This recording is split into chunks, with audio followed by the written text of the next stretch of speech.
All right, welcome to the next episode of UC Buyer TV. I'm joined today along with my co-host Dave Gilbert, and also joined by Dave Dyson, founder and CEO of Eclipse, close friend.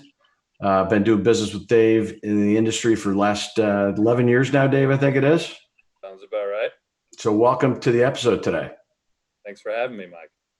So we're here today talking about specifically the buyer's journey. And the reason we're talking about that is many UC companies tend to get it wrong, tend to somewhere along the way, something goes off the rails and customer doesn't get the right implementation, the right outcome that they wish for. And Eclipse has been doing this well since I've known Dave. They've been somebody who's been driving not only high volume of business, but a high volume of customers that get to a great outcome, continue to order more services, and ultimately have virtually zero attrition. And so they become respected as somebody in the business who does it right, does it well.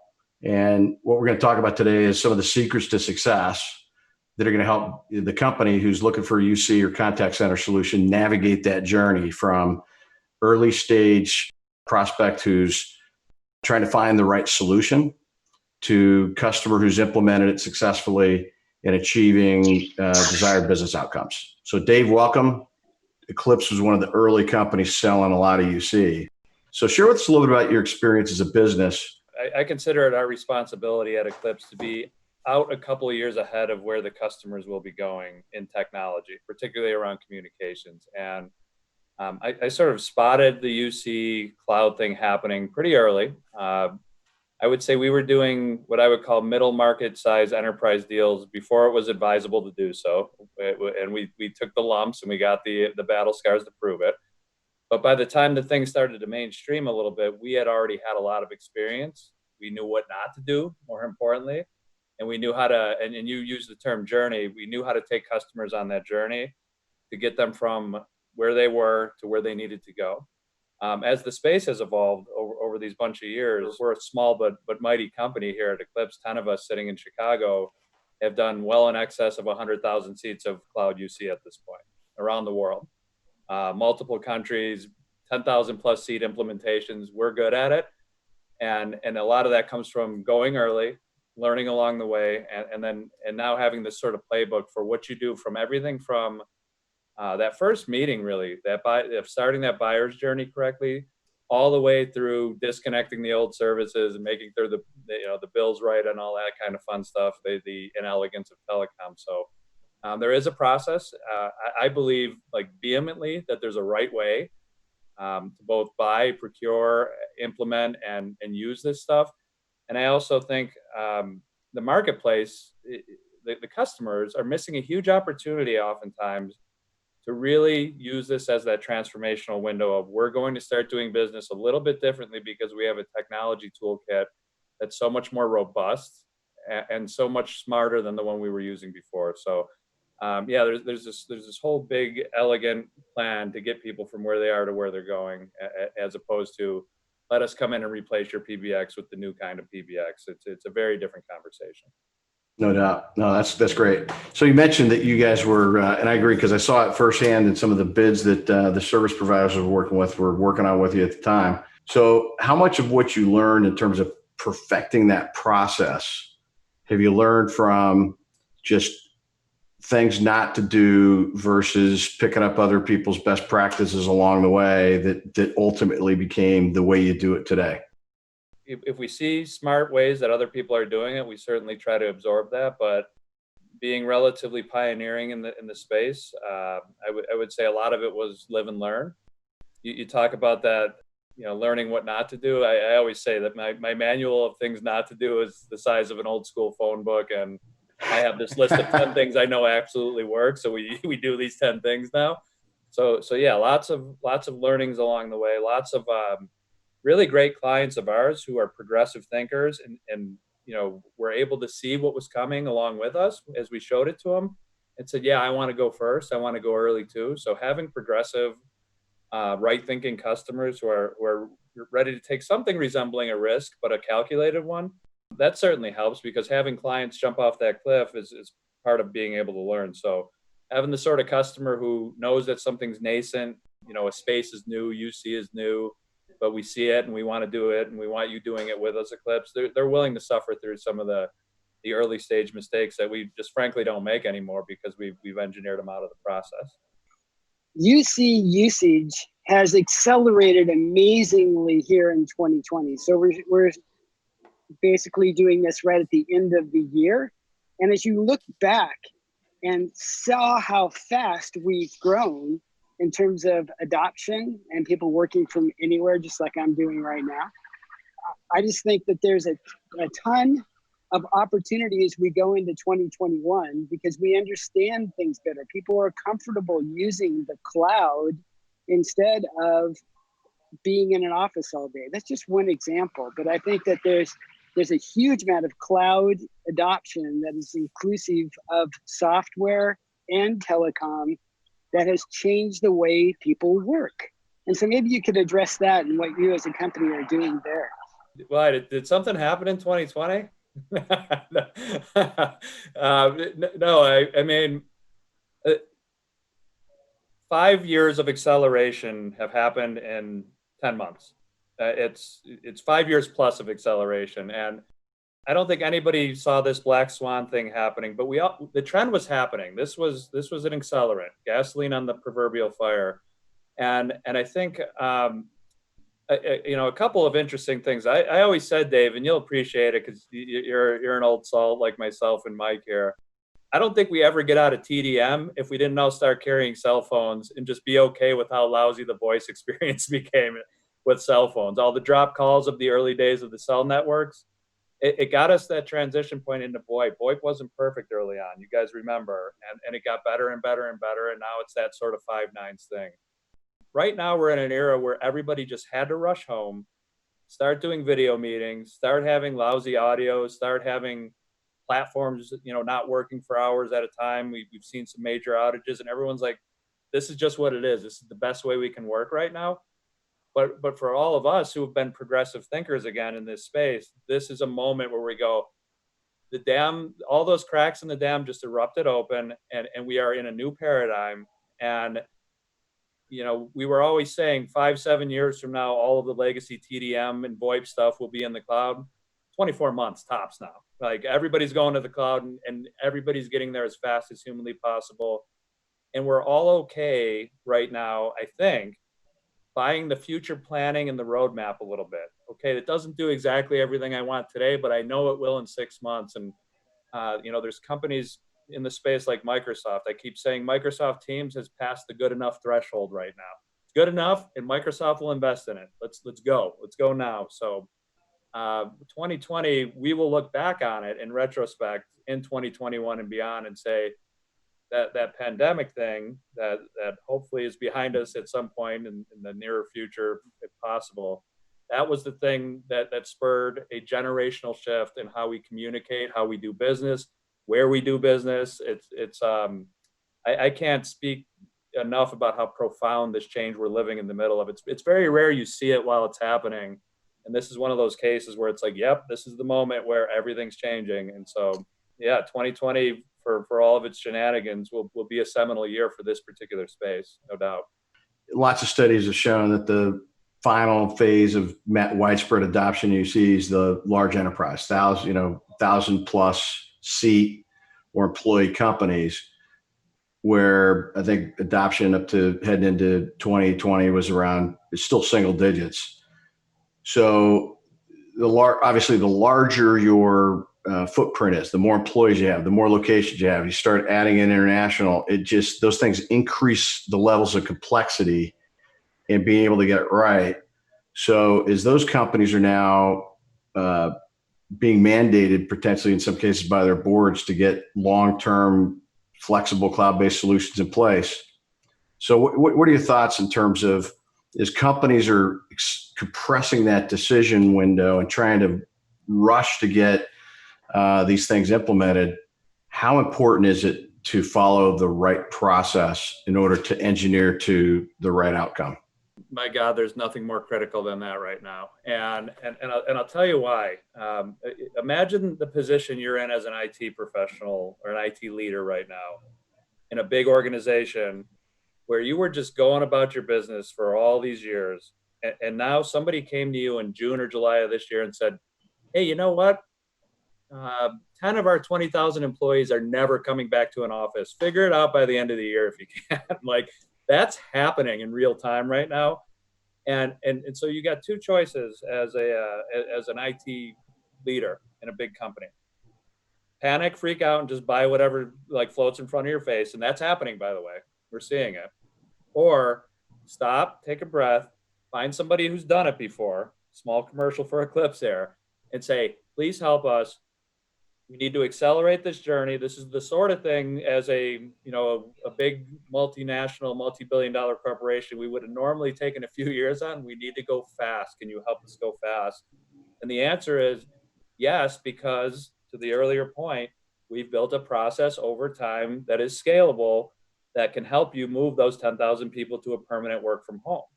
And so, if I had a piece of advice or at least shared experience from working with a lot of big enterprises, do not try to figure this out on your own if you're a big enterprise who hasn't done it before. If you don't have people in your organization who haven't done this transformation in another organization, do not try to do this on your own, because what's going to happen is you're going to get a lot of vaporware promises from the sellers of this. Like, it's all plug and play. It'll just work. It's super easy. And then you're going to try to move 10,000 users onto a new platform, and you're going to have a very, very bad series of months, maybe a year, maybe longer. And so follow a process that works with somebody who's done it before. I use the term Sherpa all the time, Mike. We call ourselves the telecom Sherpas here. We have been to the top of the mountain. We know how to get you there. We know where to put the ropes and ladders. We know where the crevasses are that you're going to plunge to your death in. We're going to help you get there. You get to take all the credit at the end as the IT leader who transformed the business. Just do it with somebody who knows how to get you there. I cringe whenever you sit on a panel and hear somebody talk about this UC product is like hitting the easy button, or it's plug and play. I cringe because at the end of the day, yeah, once you're up and running and you know how to use different things, and yeah, there's the features are plug and play and easy as logging in portals, making changes. That's one of the beauties of it. But getting there, climbing Mount Everest is not plug and play, and it's not like hitting the easy button. You better have a Sherpa or else you're going to die, right? In that example. And in this case, what are the top pitfalls that you're going to help them avoid by engaging somebody like an Eclipse? So the pitfalls are many. And to your point about the guys get on panels and say, easy button, plug and play, me being who I am, I always say, great. So if I don't know, just send it to China and light it up, it'll just work in China. It's like find the hardest possible thing to do. Can we port local numbers in China? Can we do that? None of it is easy. And what you need as the buyer is to step beyond the marketing, the product, the widget, the features and benefits, and say, who is going to take a relatively proven technology at this point? The cloud works. It's here. It's here to stay. We got it. We're past proof of concept, really, from a technology standpoint. But who's going to implement it? Who's going to support it? Who's going to help me with user adoption? I'll pick on user adoption as one of those unseen pitfalls that nobody thinks about within an organization or within the sellers in particular of UC. If you put in new tools, remember, these are user-facing tools. They're touching them and they're doing their job with them every day. If they don't like them, if they don't adopt to them, you're going to have a mutiny on your hands. My running joke for 20 years in this business plus is, people come into work and they're like, I used to delete my messages by pressing 3 on the phone. Now it's 7, so I can't do my job anymore. Like people don't like to have their stuff changed. So unless you shepherd that in as a win for them, you've got a new toolkit, your job's going to be easier, it integrates, it does all the things we know it does. You're going to scare the users and you're going to have a bad experience post-adoption. You're going to create more support and trouble within the organization than you need.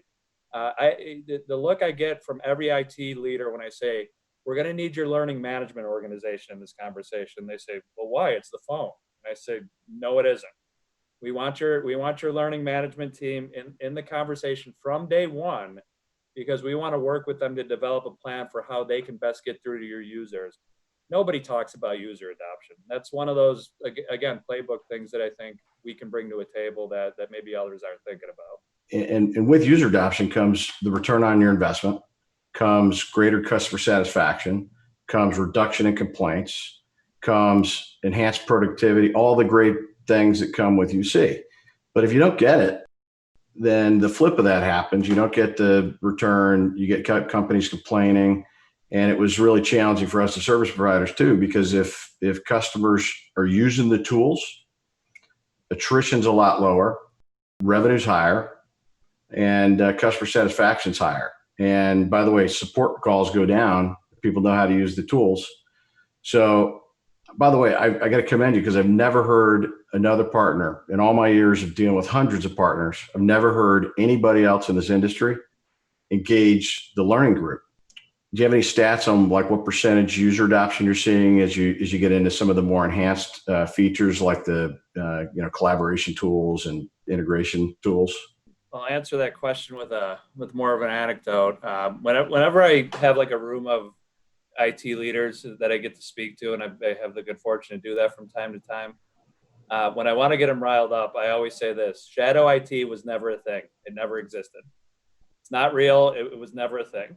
And they get pissed because what I say, my argument is this: shadow IT is just a reflection of the business was tired of command and control IT telling them what they could do their job with or what they couldn't. So they went out and they started finding tools. And that's a key word here. They're getting tools to do their job. So I don't like the fact that you're making me work in platform X. I'm going out and getting Slack. I don't care what you say, IT guy. And by the way, you now have to secure it and support it because you're in IT. So shadow IT was really just a reflection of we weren't collaborating enough with the business. Right. And so in that same vein, when I think about UC, I don't think about dial tone. I don't think about all of the cool stuff I know it does. Advanced analytics, like getting visibility is something you haven't ever really seen before, like how calls are behaving, how your users are using the tool. That's all awesome stuff. It's wonky nerd stuff that we like. I think about the average user and can we show them on day one, you have a new way to do your job. You're going to see that everybody is either available or unavailable. You're going to be able to chat, text, fax. You're going to get workflow. You're going to be able to trade documents. All of these things that are replacing the phone system. You're getting a platform and a series of tools to communicate. You go figure out how you best want to do your job. We're going to show you all of the ways you can do it, and you go figure it out. And then let them become the innovators in the organization, and let them become that viral marketer within the organization of, hey, Mike, did you know in that new platform that we just rolled out, you can actually drag a document into that work stream, and the document, we don't have to send that through email. We don't have to go to the SharePoint anymore, so on and so forth. Let them become the viral marketers. But that goes back to day one, training, implementation, and adoption again. If the user is getting a bunch of scary tools, they're just going to go back to the way they know how to do their job. I use the phone for this. I use email for that. I could do a whole separate video podcast thing here on my hatred of email and how evil it is, and the fact that it's become the overwhelming workflow tool for almost every company.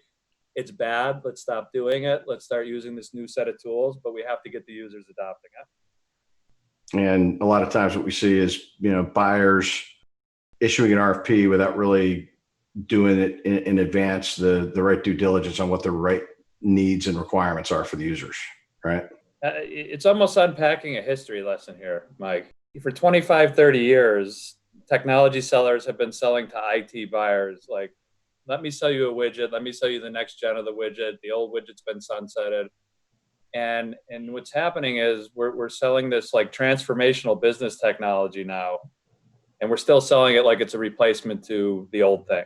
And that's the fundamental challenge. And so even that basic premise of I've got 1,000 Avaya phones, give me an RFP for 1,000 UC phones. That's the exact wrong approach. But a lot of buyers are choosing to buy that way. And so the sellers will take the path of least resistance, always, which is to say, oh, you want us to sell you 1,000 phones? We'll sell you 1,000 phones. Instead of saying, well, hold on a minute. This isn't just a phone replacement thing. This is a digital transformation initiative that's going to revolutionize the way your business is communicating. that's a mouthful for the average sales professional. So Yeah. if buyers want to buy that way, sales professionals will take the sort of path of least resistance in for sure. How often do you see a buyer come to you with predefined requirements, and then what does that conversation look like when you change it? Yeah, it's a good question.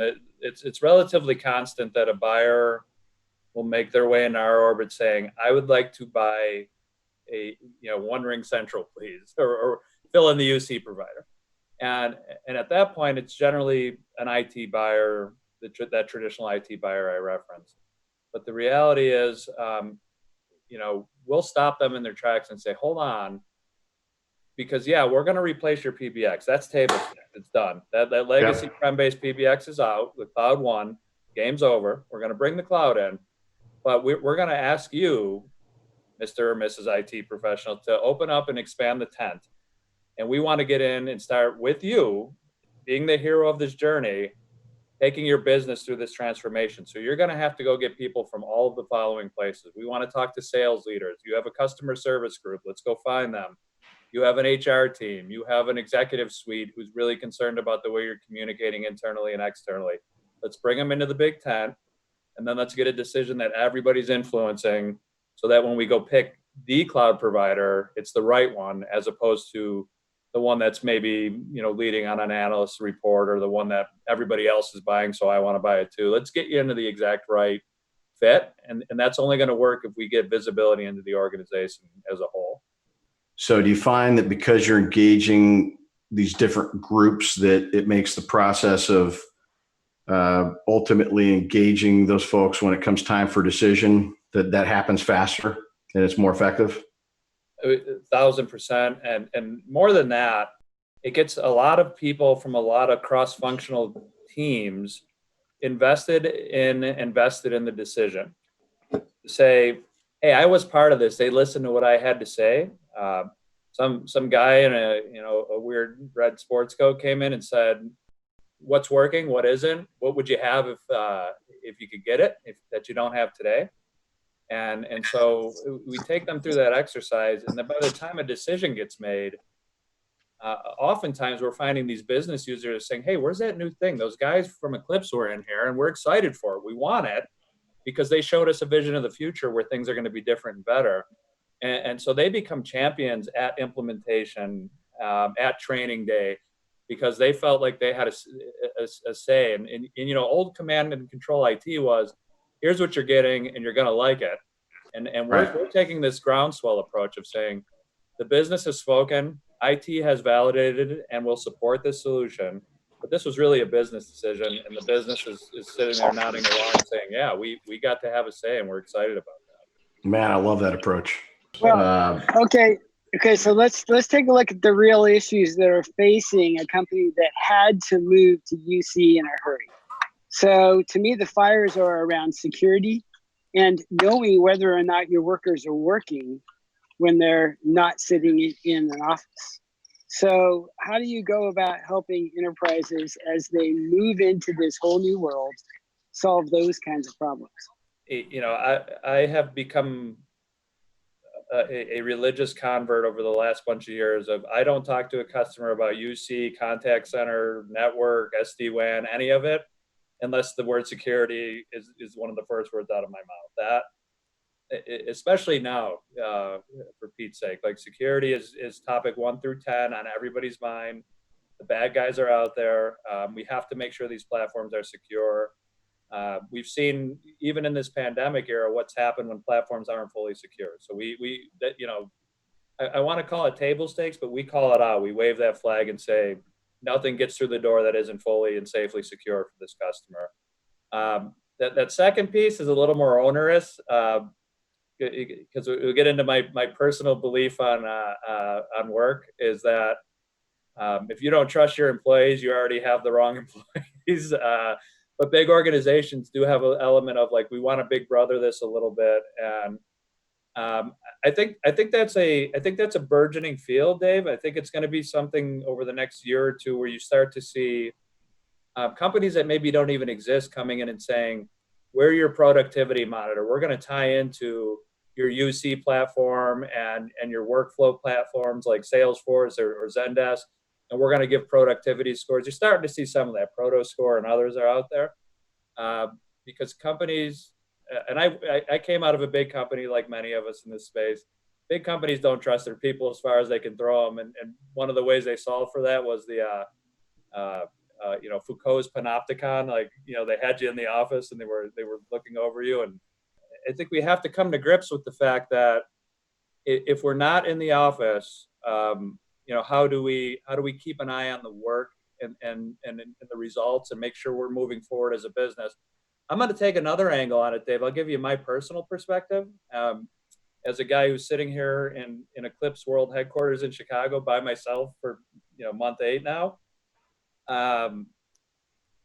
It's not that I don't trust my team. They're brilliant and they're awesome at what they do. And I know they're at home crushing it right now. It's had an impact on our culture. That's a question we're not talking about yet. How do we recapture culture, particularly if you're a culture first organization like Eclipse here, or you value culture tremendously, and even some really large organizations would call themselves culture first companies. Your Googles, your your Amazons, your Facebooks talk about their cultures openly. If we're not together, how do we maintain culture through these electronic mediums? How do we use these modalities? I'll give you a great example of that is we always had Halloween as sort of a fun internal Eclipse holiday. We would do a pumpkin carving contest that I would declare myself the winner of every year, of course, because I'm very good at it, honestly. But this year we couldn't do it, obviously. And the team was sort of feeling a little disconnected. I sent a cocktail kit to everybody's house. We did a team happy hour and we did a Halloween trivia and we pitted everybody on teams. Like, we have to find ways to keep that culture integrated and intact because we're not going to be in the buildings together anytime soon. And frankly, going forward, maybe not at all for a lot of companies. We're going to get more to this work from anywhere world. So I worry less about being big brother and more about how do we maintain this kick-ass culture we've all worked so hard to build over all these years. If you're a company that hasn't yet adopted the tools to the point that everybody's using them consistently, knows how to use them consistently, and you create these virtual work groups or ability to get people together, can you imagine how hard it would be? You're talking about it as a technology company. It's known to have great culture. Imagine how hard it would be if you didn't have these tools. It'd be impossible. I see a lot of times what salespeople will do is they'll respond to a customer who may come to them and say, hey, I need to replace, let's say, my old Avaya phone system. They don't necessarily start off the sales process by really challenging that assumption that, hey, I'm going to just replace this, with asking a lot of detailed questions about how the business works and how do you get, how can you do things better than what you're doing with your current system. And that ultimately culminates in basically moving to the cloud, but it's a PBX replacement. So walk us through what that looks like for you and your team at Eclipse when you come across a customer who says, hey, I got to get out of this system quick. Here's an RFP, respond to it. Here's some questions. We want to replace all these tools. Help us out. So it's such a great question because it sort of frames up this idea that we're talking about. And it's this: if the buyers are buying the wrong way, there are plenty of sellers who will meet them halfway and sell it to them the wrong way. Like that's a given. Like if you say, please replace my Avaya with a cloud phone system that does the same things, I need dial tone and voicemail, you will have a line out the door of people ready to sell you that. But you're missing this huge opportunity to do digital transformation within the business and change the way you're working and change your customer experience and change your employee experience and engagement. You're missing all of these opportunities as the buyer. The sales world, two things. It's quota driven, as we know. And so if somebody says, I would like to buy 1,000 of your widget, you're not going to be like, well, hold on there. Let me tell you all the reasons you're not ready to do that. Like, you're going to say, like, yeah, here's the pen. And you're going to sell them the thing they want to buy because you have those pressures as a sales professional. Where we differ in not having those pressures is to say, we're the guys who put up that stop sign. You think you want to buy a PBX replacement, and you're absolutely going to, because you need to replace that old PBX. But let me tell you all the other things you're going to be thinking about going forward now so that you can get this business decision made. And that's that's the challenge. If a buyer has a preconceived notion of replacement, they're going to get willing sellers, and they're going to miss all of this opportunity. They may buy a great product, they may buy an excellent product, they may buy a good implementation service, they may buy a really elegant, porting transformation. It all goes really well, and all they did was replace an Avaya PBX with a UCaaS PBX, and they missed the opportunity, and the seller's off to their next opportunity, right? They're off going to find their new deal. I challenge the buyers to be the advocate in this conversation, to say to the sellers, tell me why this technology is going to change the way we're doing business, because the sellers are going to go what's easy. And what kills me, you think about, your Ring Centrals and your 8x8s and your Zooms and these guys, hundreds, if not thousands of engineers, millions and millions of dollars in R&D, and they've got sellers out there doing PBX flip replacement. That's got to drive their executives, at least the engineering teams, out of their minds, because this is a seminal moment of business transformation. I'm going to say that over and over and over again. And so if we're counting on the sellers of the technology to guide the buyer to where they need to go, we're probably going to miss the boat. What we need to do is educate the buyer to say, it's time to get rid of that PBX. And oh, by the way, this is a chance to do 10 other awesome things for your business. It's a chance to get better visibility into how your workers are working, to Dave's earlier point. It's a chance to better engage your customers and meet them where they want to be met. Like, you take that conversation up 10 levels from replacing the PBX, and the buyer's going to go, yes, I understand now that this is a bigger decision than get Cisco out, bring 8x8 in, or what have you. It's a very, very different conversation than almost everybody's having.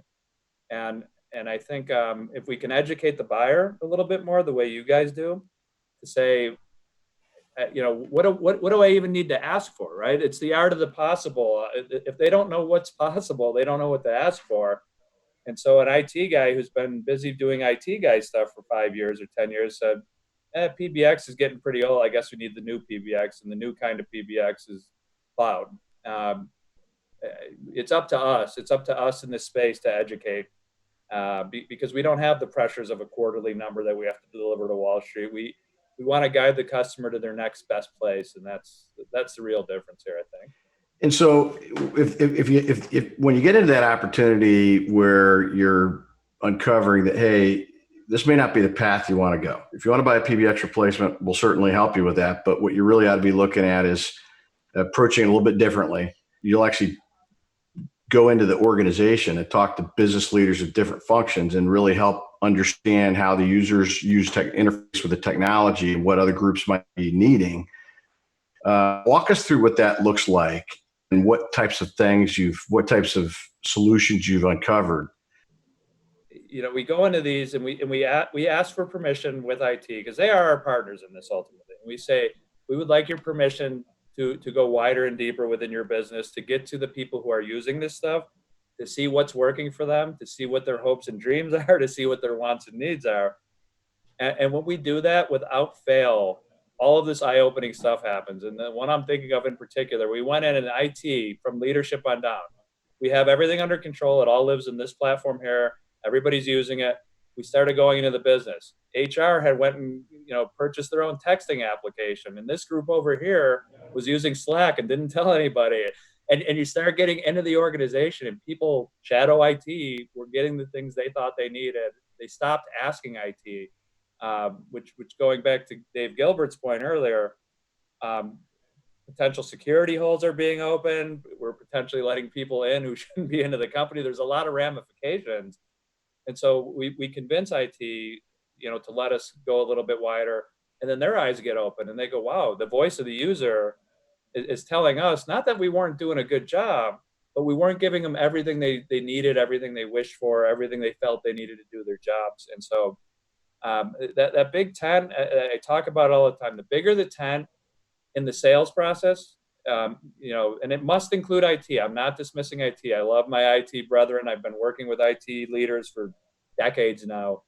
But IT should just foster this decision and shepherd it along. It has to be made by the business, because it's so business impacting. When you're talking about telephony, when you're talking about contact center, when you're talking about opening up new channels like chat and SMS to your customers. This is a business conversation. You need the business in the mix. And what's been really gratifying for me is now being able to use these tools to engage members of a business who maybe didn't have engagement before.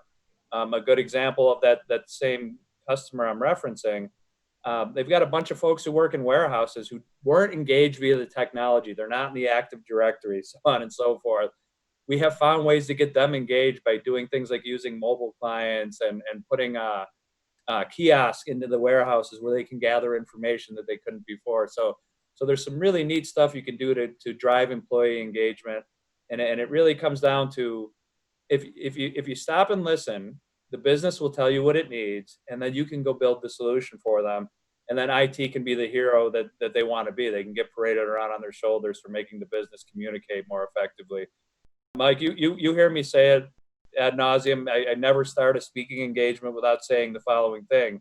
I believe that communication is the most important thing that every business does. Full stop. I don't think any business does anything more important than that. And so giving everyone the tools they need to be the most effective and brilliant communicators they can be internally, externally, with partners, with vendors, with customers, most importantly, free them to be what they were meant to be, let them be the communicator they were meant to be, and they're going to thrive in that environment. I love that answer, by the way. And you've got a few things there, Dave, that because of that approach, right? It's not just a PBX replacement. You're talking about that this solution that your team deploys for these businesses now becomes an enabler for business transformation. That may include, it may support a digital transformation program. It may support a customer experience improvement initiative. It may support better employee engagement, improvement in culture, better, more efficient employees, right? I mean, there's a long list of things. If a customer goes into it expecting it to be a PBX replacement, right? The financial impact of the business is the cost of what you had before versus the cost of what you have now, and the delta over a period of time is your cost benefit, right? When you're talking about driving a transformative technology and you put a price tag on this technology be the enabler of some of those programs, that's a multiple hundreds of times over what the benefit is of a PBX replacement. So talk to me about some of the things that as your customers look back 2-3 years when you've done it right. What does that look like compared to some of the customers that you may walk into that ordered a PBX replacement, didn't get what they expected, and now you got to unwind something that went off the rails? So, I mean, the shoddy work other people do, of course, never ours. But when we've seen what I would call failed instances or implementations, it was exactly that. It was you took away something that was working fine and you put in something that's working either equally fine or maybe less than fine. And nobody sold the overall value of the thing. And so I always try not to be wonky in these things, but allow me to wonk out for a minute here. Two of my favorite topics when people are really bought in on UC and what it's capable of, and I'll throw UCCC together, integrations and analytics. And we all know about the power of this stuff, the open API, the integrations to Salesforce and Zendesk and your own custom CRM. The capability to do things with integrating into your other data sources is enormous and massive. Most large companies have in-house data scientists. And that takes me to my analytics part. You're getting analytics on every single piece of work somebody's doing with this technology, every chat, every email, every phone call. I have a great anecdote that I love because you asked for a good example of when it goes right. I have a large customer who had what I'll call about 1,000 of a medical practice clinics around the country. And they had a setup historically where they wanted you as the patient to call locally to the office that you went to. And so you would call and make your appointment with that office. If that office didn't pick up within 3 rings, it would roll over to a very large contact center who would then answer with that identity and say, local office here, oh, I see, I'd like to make an appointment, and you'd book that appointment the same as if you were in that local office. There were people who had a suspicion that the contact center was substantially better at appointments and doing some of the stuff that was like revenue driving than the people in the local office. Think about a receptionist in a medical style office. They're not just there setting appointments. They're making copies, they're getting coffee for the doctor, they're maybe helping the assistants, they're running around and the phones are going unanswered. When we put this UC solution in, we had for the first time data that proved out, full stop, no questions asked, the contact center was 3 times better at setting an appointment with a new customer than the office itself. Guess what? All those first calls now go directly to that contact center. Revenue's up, new patients are up, because we realized what people intuitively knew in their gut, but they had data on for the first time. The local office is not doing as good of a job as the contact center, because guess what? The contact center is a bunch of trained professionals who have one mission in life. It's to get appointments booked. So that's a real world example of taking a way business was being done for years and years, decades, and improving it drastically and immediately and hitting the top and bottom line right away, because we now have actionable intelligence to say a phone call going here is less effective than a phone call going there. That is just powerful beyond powerful stuff. Amazing example. I love stories where because you asked the right questions, you really dug in and understood what the problem was that you're solving. Not the surface level problem, but peeling back that onion a couple layers down. And then using technology to solve problems is what this thing's all about. Yep. And that's one of the things that makes selling UC the right way a whole lot of fun, because it's gratifying to me when you look back and see the impact that you can make on a business. I mean, literally, you change their business.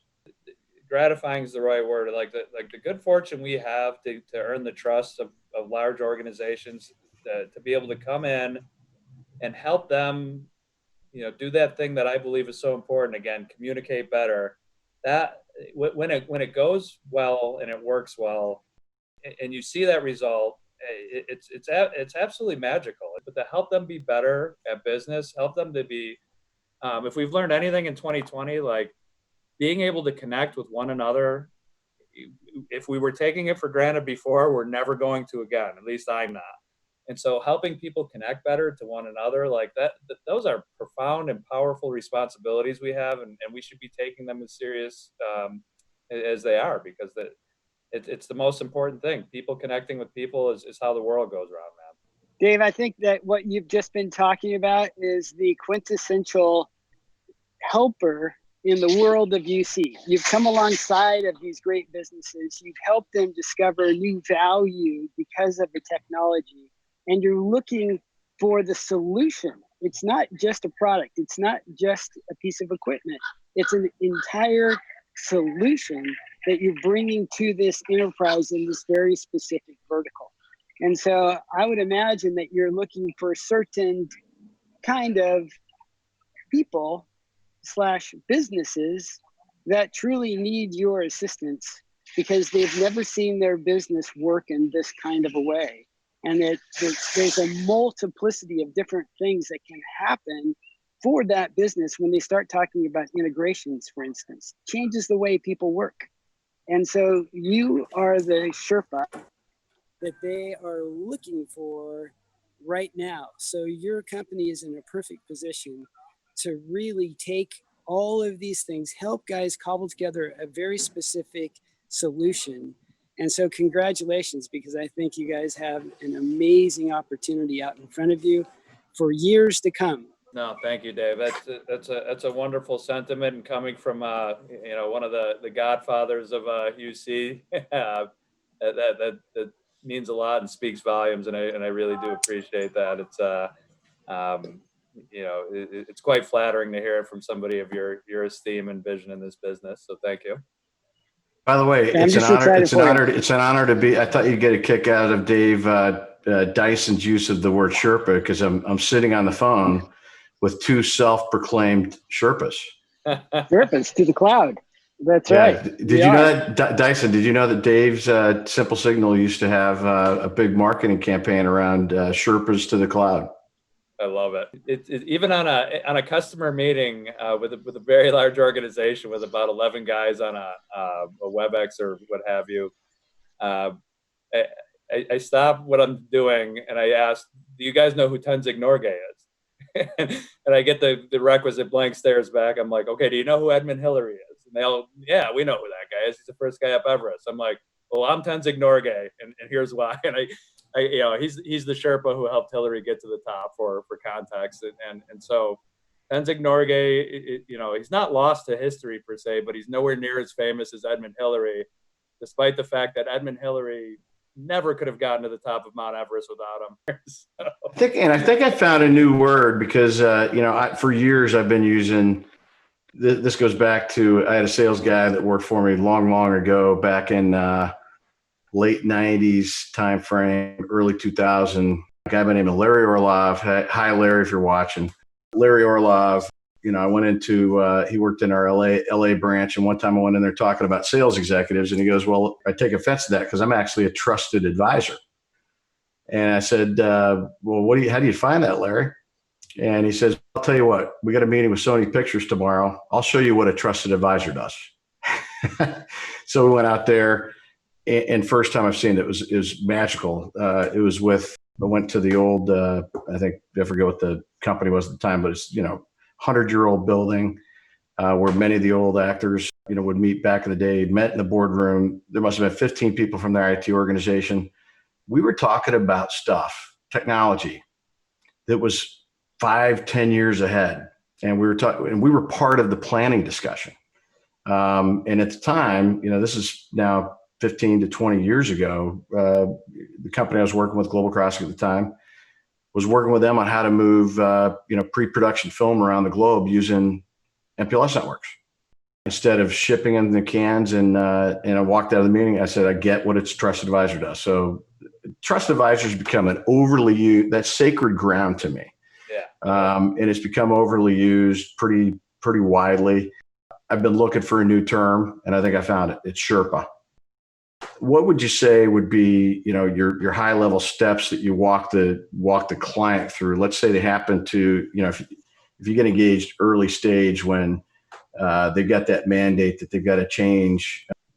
Get them to realize this is not a technology purchase. I mean, ultimately it is, but it's not. And so, getting people to agree to that basic premise is where to start. So this is again not PBX replacement. This is a big business conversation that we have to have. We've talked about a lot of the other steps in the process, opening the big tent. Before any of that even happens, I find we oftentimes are doing a lot of educating. We're providing information, we're providing wisdom, we're providing experience, most importantly. Because as I say, I don't care what enterprise I'm talking to, none of them has put as many cloud UC seats in as Eclipse has. So let me tell you all of the things we've learned along the way. Let me educate you. Let me tell you what those Gartner reports mean. I love Gartner. They do awesome work covering the space, but they don't implement this stuff. They don't know those pitfalls. They don't know, whose professional services team is better than the next guy. So that's not their job to know that. Their job is to cover the space. And so we do a lot of education up front. And then, from the education portion, we do a lot of what I would call controlled chaos of when and how and where we bring vendors into the conversation. Because once that horse is out of the barn, now you have our friends, the sales professionals, trying to drive the conversation the way they want it to be driven. And so, again, going back to the Sherpa or trusted advisor or guy who just helps, our premise to the customer is we're going to keep those guys at bay. They have quotas, but you don't want to do the RFP with 8 guys calling you saying, "Is this deal closing this quarter?" I promise you that's not the best way to do this. Putting a little bit of controls around that. If you've done it as long as we have at Eclipse, the industry respects us. And so they know when we say slow down, it's time to slow down. When we say speed up, it's time to speed up. We're setting that cadence, and the customer's not being bombarded with a sales guy who has an agenda to get a piece of business closed. So everything's great until you have to get it off the whiteboard and into production. That part's hard. Making sure you have a partner who understands how to get it through, the contracts, the gotchas in the structure of a deal, and then actually getting it implemented and put into place. All of those steps matter, and there's a million sub steps to each one of those. Not that we have secret sauce. Like I said, we've just done it enough that we know where each little step is along the way. But it all starts at the very beginning of saying, you understand this is not a technology purchase. And by the way, if you want to, infuriate the entire industry of guys who built all these beautiful, elegant UC platforms, leave the following statement in. None of it matters. The technology is irrelevant. It all does the same stuff. And somebody might have a feature today that's better than everybody else's. Everyone else will have that feature in 6 weeks. So this is not a feature and benefit of the platform conversation. It's who's going to be our partner that helps us communicate as an organization, internally and externally, for the next bunch of years to come. That's when you say it that way, that's a big, big, big business conversation, as opposed to somebody go get me a phone. No, that's fantastic. And as you're going through that process, what would you say are the key elements to getting that solution really dialed in first? I think you mentioned some of those before, but are there certain steps you take along the way to make sure that you're, gathering the right inventory and you're documenting things that may not be documented, as well as once you get the picture of what the solution is going to be, how do you pick which supplier or suppliers and partners, underlying ProServe or equipment hardware, parties? How do you, what's your process you go through to match the need to the right, solution, and companies are going to deliver it for you?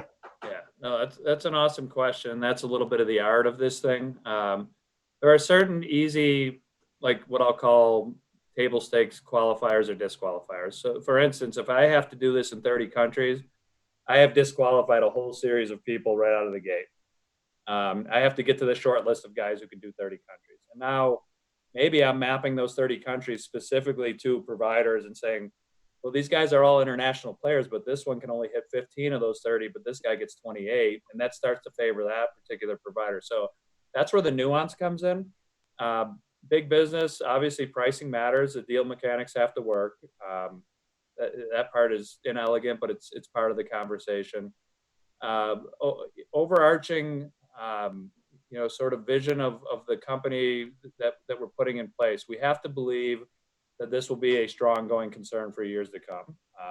No fly-by-night operations. We don't always fall in love with the newest, coolest tech. We just want to see sustainability and a track record, which most of the major UC guys have at this point. And I think you said another key point. One of the reasons the UC industry loves us, or at least they tell us to our face they love us, I hope they do. When we work with a particular provider on a deal, on day one, we're handing a package to that provider and saying, here you go. Here's everything you need to run a successful project. That goes again to the stuff we're doing differently. A salesperson for that particular provider just needs to get that deal closed. We're gathering call lists. We're gathering call queues, ACDs. We're getting user lists. We're figuring out which locations call which locations. Where are the receptionists? Do you have warehouses that have overhead paging systems? Do you have door? But all of that's in a neat package, and we hand it over to the PM on day one and say, here you go. And the number of times I've seen like project managers from big UC companies go look through that pile and like weep, like, wait, what did you just do? And we're like, yeah, we just jump started your project by 35 to 60 days because we gave you all the stuff you were going to do for the first month and a half of the project. You don't have any time. Let's go. We're ready to go. So we gather so much of that customer data. And that's one where if you're challenging your customer and you say, you can buy this, but if you really want it to go well, share your data, give us what we need. We're going to make it go well. And I think the UC community as a whole respects us a lot because we do a lot of that heavy lifting up front. And by the way, for people watching that may be on the front end navigating this journey, what Dave just said there is critical, because as a service provider, especially if you're relying on partners, getting the solution designed and getting all the pieces defined and documented up, the more of that you can get documented up front, the better off you're going to be in the long run. Because I can't tell you how many implementations that went sideways because the partner didn't have the right conversation with the client. Expectations were set on timeframes to deliver, and if you got a 30-day delivery interval that you got to go execute against, but you don't have all the right documentation, one of two things is going to happen. Either A, you implement a solution that may not work as effectively. You don't document the call flows. You don't document where users sit and what features get mapped to different users. It may not even work for certain people, certain functions of the organization. Or the other thing is, if you want to get it right, it may not take 30 days. It may take 90, 120 days. And I can't tell you how many times I've seen that create a lot of bad taste because now the IT leader didn't know what types of things they were going to have to go get. And now you're leaving it up to the delivery team or project management team to help them gather all the information with a short time frame that they're up against. So you get it right up front. It is amazing how much smoother it goes from contract signed through to the implementation. And I'll add one quick thought to that, Mike. If you're a CEO, CFO, CIO, COO, if you don't get that timing right and you don't get the project implemented on time, you break the financial modeling.